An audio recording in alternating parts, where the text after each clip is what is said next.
नमस्ते दोस्तों, मेरा नाम है सुमित रावत और मेरे चैनल का नाम है सुमित वंश व्लॉग्स। आज से हम इस चैनल पे कभी कभी नॉलेजफुल वीडियो भी डालेंगे जिसके अंदर हम आपको बता सकें हिस्ट्री में हमारे साथ क्या हुआ था। हम वीडियो पे बात करने जा रहे हैं वर्ल्ड वॉर 2 के बारे में।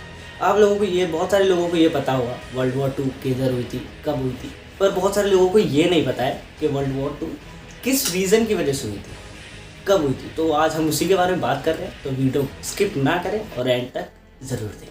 The United States Air Force gets underway for interception, for revenge. The discharge of my responsibilities with justice and tolerance. Sky filled with planes. Japan has struck. America now strikes back. At the point of a gun. But Britain is ready. Quote the Prime Minister, the time for words is over. The time for action has come. फिर दोस्तों, हमारी इस कहानी की शुरुआत होती है 31 अगस्त 1939 से, जिसके अंदर कुछ नाजीज पॉलिश यूनिफॉर्म पहन के ग्लेविच रेडियो स्टेशन को सीज कर लेते हैं और एक एंटी जर्मन ब्रॉडकास्ट मैसेज करते हैं जिसका पूरा इम्पैक्ट वर्ल्ड वॉर 2 पे पड़ता है और इस इंसिडेंट को बोला जाता है ग्लेविच इंसिडेंट। इस इवेंट का पूरा मुद्दा तो ये था कि नाजीज जो थे वो ये दिखा सके जर्मन टेरिटरी पर अटैक नाजीज ने नहीं करा था, पॉलिश फोर्स ने करा था।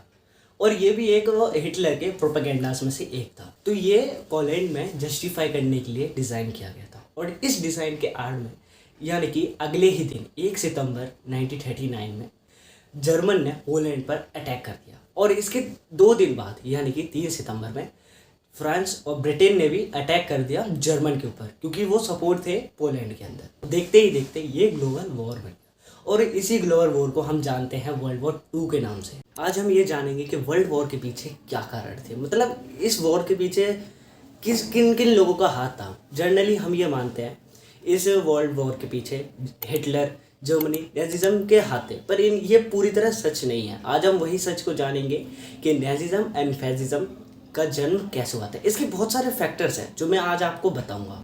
इन मिड 1940s जर्मनी ने फ्रेंच को कैप्चर कर एलाइट को सबसे बड़ा सपोर्ट दिया।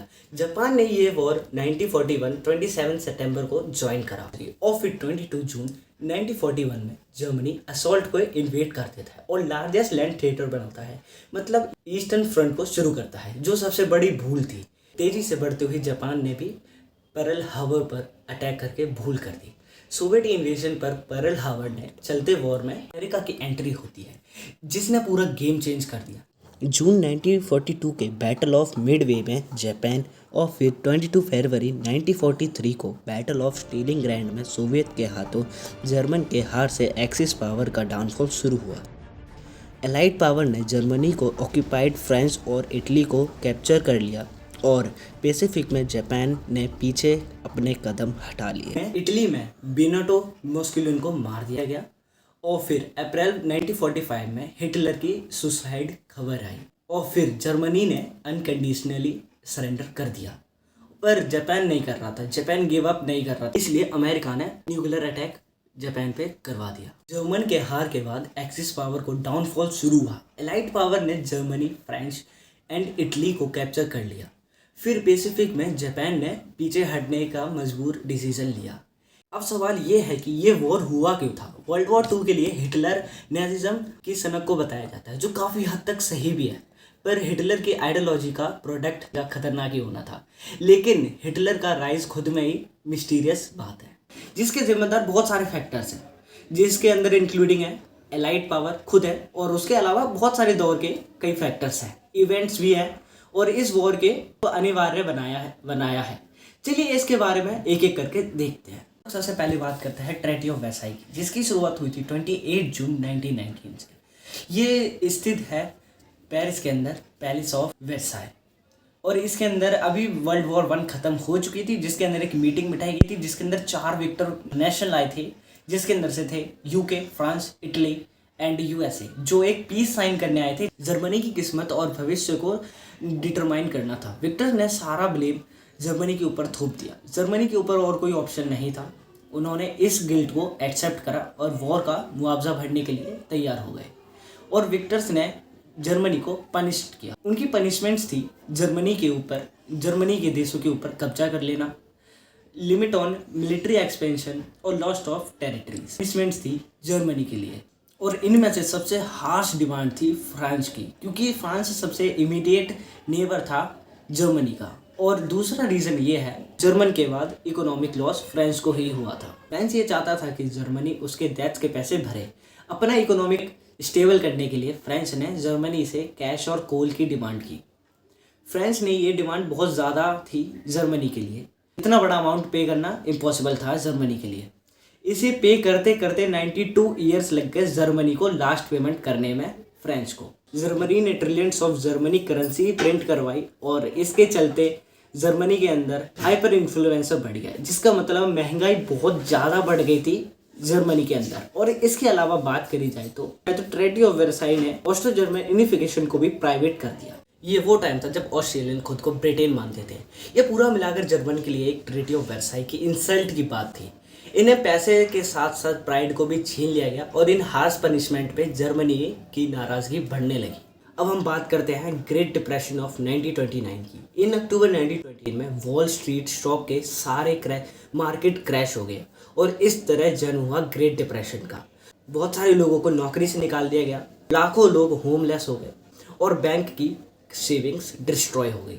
अमेरिका में 25% पीपल जॉबलेस हो गए थे। कोलोनियलिज्म एंड इम्पीरियलिज्म के दौर में पूरी दुनिया आपस में इंटरकनेक्ट होने लगी और एक देश ने इकोनॉमिक क्राइसिस इम्पैक्ट करती है। इसीलिए अमेरिका में ओरिजिनेट हुए ये क्राइसिस जर्मनी के लिए अभिशाप थे। इसके अलावा जर्मनी वर्साइल के लिए तहत अपनी कमिटमेंट के लिए अमेरिका बैंक से लॉन्ग टर्म लोन्स ले रहा था, लेकिन इन डिप्रेशन के चलते अमेरिकन बैंक्स जर्मनी को यह लोन शॉर्ट नोटिस पर रीपे करने के लिए बोलता है और फोर्स करता है। और तो और 1924 में डोज प्लान के तहत दिया गया ये लोन जर्मनी के बहुत काम आया, लेकिन इनके बिना कई जर्मनी इंडस्ट्रीज कोलैब करके इंडस्ट्रियल प्रोडक्शन आधे से भी कम हो जाता है। इन सब का अंडरस्टूड आउटकम होता है लार्ज स्केल अनएम्प्लॉयमेंट। जब 1993 में हिटलर का पावर में आता है, 33 जर्मन अनएम्प्लॉयड होते हैं और 1930 से 1933 के बीच में बेरोजगारी की संख्या 20 लाख से 61 लाख तक हो जाती है। इस समस्या के समाधान पर वाइपर रिपब्लिक ने गवर्नमेंट एक्सपेंडिचर को बढ़ा दिया और अनएम्प्लॉयमेंट इंश्योरेंस को और बाकी फ्री बीप्स को शुरुआत हुई। इससे इकोनॉमिक क्राइसिस और भी खराब हो गए। विक्टर्स और ये जर्मन इटली और जापान के साथ हुए ट्रीटमेंट और ग्रेट डिप्रेशन जैसे इकोनॉमिक इम्प्लीकेशन था जो वर्ल्ड वॉर 2 का सबसे बड़ा इंपॉर्टेंट कारण बना। ये कारण था फैसिज्म एंड नेजिज्म का राइज ऑफ फैसिज्म एंड नेजिज्म। दोस्तों, इन समस्या के चलते यूरोप में टोटलिटेरियन टेंडेंसी और डिक्टेटरशिप का उदय हुआ और एक्सट्रीम आइडिया लोगों को पसंद आने लगे। अल्ट्रा नेशनलिस्ट मिलिट्रिस्टिक्स और आइडियोलॉजी अपने पैर पसारने लगे। इटली में इसका नाम था फासीवाद और जर्मनी में इसे बोलते थे नाजीवाद के नाम से जानते थे। इन आइडियोलॉजी ने डेमोक्रेसी के खिलाफ मैसिव प्रोपेगेंडा चलाया और उसे जड़ से उखाड़ने की बात की। इटली ट्रेटी ऑफ वर्साई से नाराज थी क्योंकि यूके, यूएसए और फ्रांस ने इटली को वर्ल्ड वॉर 1 के बाद से इग्नोर कर दिया था। पुराना सीक्रेट निगोशिएशन में इलाइट पावर द्वारा इटली के प्रॉमिस की गए लैंड्स प्रॉपर्टीज नहीं मिली। ऊपर से इटली खुद इकोनॉमिक क्राइसिस डेबिट्स में डूब गया था, मैसिव अनएम्प्लॉयमेंट और अनरेस्ट फेस कर रहा था और इसलिए वहाँ की पॉलिटिकल को भी अनरेस्ट फेस करना पड़ा। इन 1922 में बेनिटो मुसोलिनी ने दुनिया की सबसे पहली फासीवादी डिक्टेटरशिप को इस्टेब्लिश करा। पेरिस और वर्साई के नेगोशिएशन में जर्मनी ने भी माहौल बना लिया था जो हिटलर के फासीवाद यानी कि नाजीवाद का शुरुआत करने के लिए रेडी था। ऐसे ही हिटलर ने अपने फायरी भाषण की शुरुआत की। वर्साई भड़के हुए थे, जर्मनी जनता उसको अपना मसीहा मानने लगे थे और ग्रेट डिप्रेशन के चलते वाइपर रिपब्लिक फ्लोड और इकोनॉमिक की पॉलिसी चलते जर्मनी के डेमोक्रेसी और वाइपर रिपब्लिक से फेथ खत्म हो गया था। हिटलर फासीवाद में रेसिज्म को मिक्स कर नाजीवाद का एडवर्टाइज करने लगा। अपने पर्सनैलिटी और गढ़ के भाषणों के चलते वह जर्मनी का चांसलर बना और बाद में डेमोक्रेसी को डिस्ट्रॉय कर खुद को फ्यूनर डिक्लेयर कर दिया। उसने वादा किया कि वो वर्साई ट्रेटी को नहीं मानेगा, जर्मनी की वेल्थ और प्रॉस्पेरिटी और ग्लोरी को रिस्टोर करेगा जर्मनी को सुपीरियर राइज बताते हुए उन्होंने जर्मनी को एक्सपेंड लिविंग स्पेस का आइडिया प्रमोट किया और फिर पोलैंड और चेकोस्लोवाकिया को इन्वेट किया। जापानीज और वेस्टर्न यूरोप और वर्साई कंपेस नाराज थे। उन्होंने वर्साई के पार्टिसिपेट तो किया लेकिन उनकी डिमांड्स को कोई एक्सेप्टमेंट नहीं मिली। इसके अलावा ग्रेट डिप्रेशन के चलते Japanese economic situation serious crisis face कर रहे थे और रेडिकल इवेंट्स करने लगे। जापानीज और मिलिट्री ने भी घुसकर इन रेडिकली इवेंट्स पूरे एशिया को कॉन्कर कर लेते हैं। उसके बाद कॉन्कर करने की बात करते हैं, इसलिए उन्होंने पहले मंचूरिया और चाइना को एक्सेंस करने की बात करते हैं। और अब हम बात करते हैं failure of league of nation की। तो वर्ल्ड वॉर 2 का दूसरा कारण था लीग ऑफ नेशन का फेलियर। 1919 में अस्तित्व हुए ये लीग ऑफ नेशन का यूनाइटेड स्टेट को ब्रिटिशाइजर माना गया, पीस साइन करेगा, पर ऐसा हुआ नहीं। इसका सबसे बड़ा रीज़न ये था कि इस बॉडी को बहुत सारी कंट्रीज ने ज्वाइन ही नहीं करा था। और तो और नाजी जर्मनी जैसी एग्रेसिव कंट्री के खिलाफ एक्शन लेने के लिए ये बॉडी अभी तक प्रिपेयर्ड नहीं थी। यूएन जैसे पीस कीपिंग फोर्स भी लीग के पास नहीं थे। जब हिटलर ने 1936 में रेनलैंड को रीमिलिटराइज करा तो उसमें लीग कुछ नहीं कर पाया और वर्ल्ड वॉर 2 रोक पाना इम्पॉसिबल हो गया। इसके अलावा एक और वजह थी जिससे वर्ल्ड वॉर को रोक पाना इम्पॉसिबल था। ये रीजन था एलाइड पावर का पॉलिसी ऑफ अपीसमेंट। अब हम बात करते हैं पॉलिसी ऑफ अपीसमेंट क्या था। दोस्तों, Hitler openly treaty of Versailles को डिनाउ कर रहा था। जर्मनी मिलिट्री को पावरफुल बनाने के लिए हिटलर को सोवियत लेड कम्युनिज्म के खिलाफ यूज करना चाहते थे और इसलिए उन्होंने शुरुआत में हिटलर के खिलाफ कोई एक्शन नहीं लिया। अपने नैरो इंटरेस्ट के चलते, एलाइड पावर के चलते यूनाइट नहीं हुआ। यह सबसे बड़ा ट्रेजेडी थी।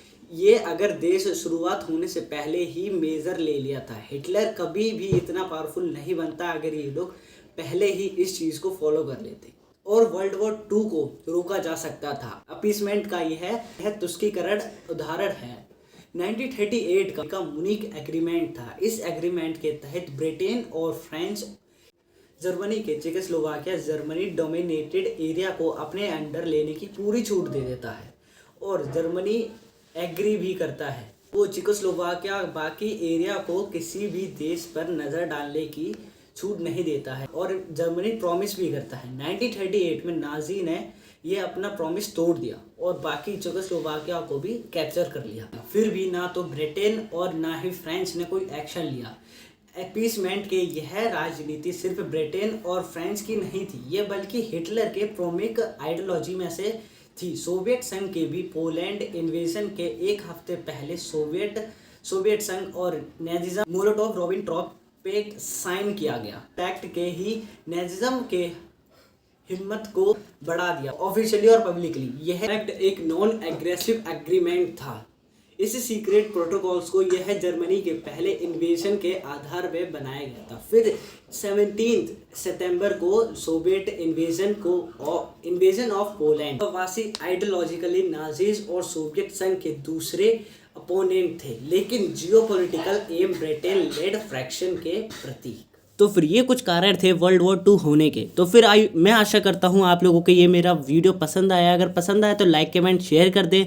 जो चैनल पे नए वो जाके सब्सक्राइब कर दें और आप लोग मुझे कमेंट्स में ज़रूर बताएं कि आप लोगों की वीडियो कैसी लगी और भी वीडियो चाहिए किसी टॉपिक पर तो मुझे कमेंट्स में बताएं।